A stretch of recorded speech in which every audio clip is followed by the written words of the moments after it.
Okay, let's talk about benefits, but more importantly, let's talk about the misunderstanding and the misuse of benefits. Now, it's spoken about in such high regard how important benefits are in the sales process, and I completely and utterly agree. We should be articulating value through benefits.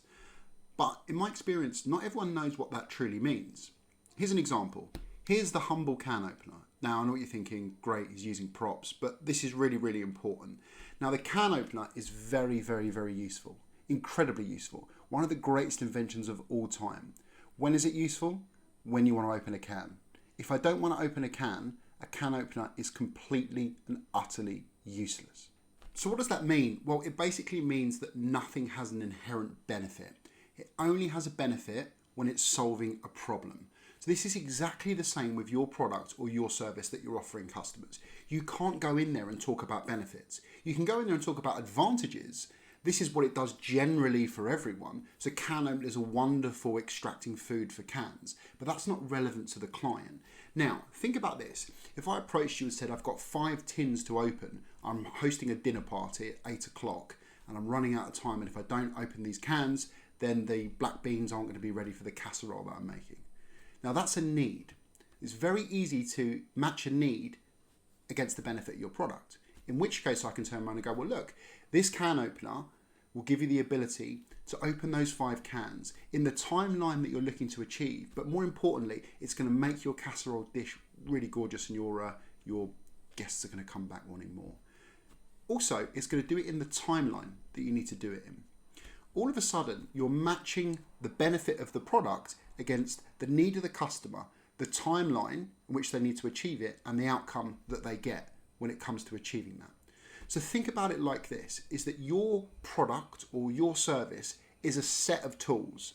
And what you need to do is match the right tool to the right problem that you're solving. If you don't have that problem, or you don't understand the customer's need, your tool belt is completely and utterly irrelevant.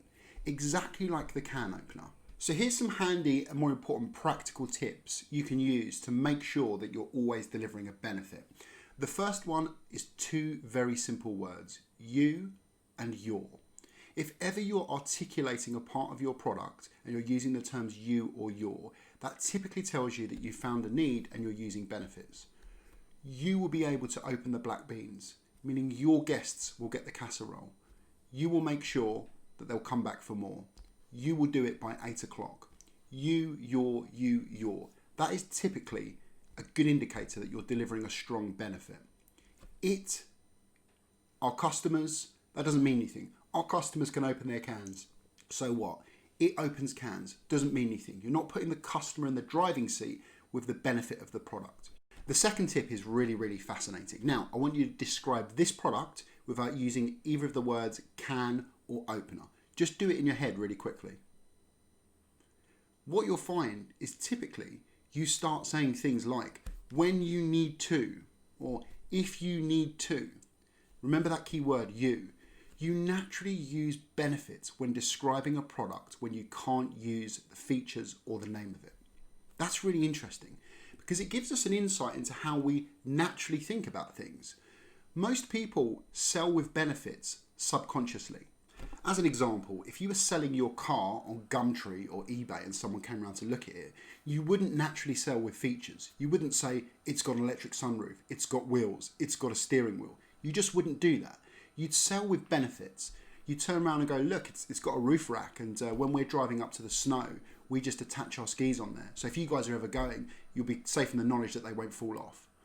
That's a benefit. You naturally sell with benefits. But if I ask you to sell something, that's when you go into feature mode. So another good tip is try not to sell, try and tell them how it's going to help them. So just to sum up what we've spoken about today, benefits are only there if there's a problem that the benefit solves. Second of all, make sure you're using the terms you or your, because it will give you an indication that you're actually using benefits to articulate the value of your product. If you've got a timeline associated with a problem and you understand what the outcome will be, this makes the benefit even more powerful. Remember guys, subscribe, like, comment, spread the word about these videos if you're getting any joy, and as always, happy selling.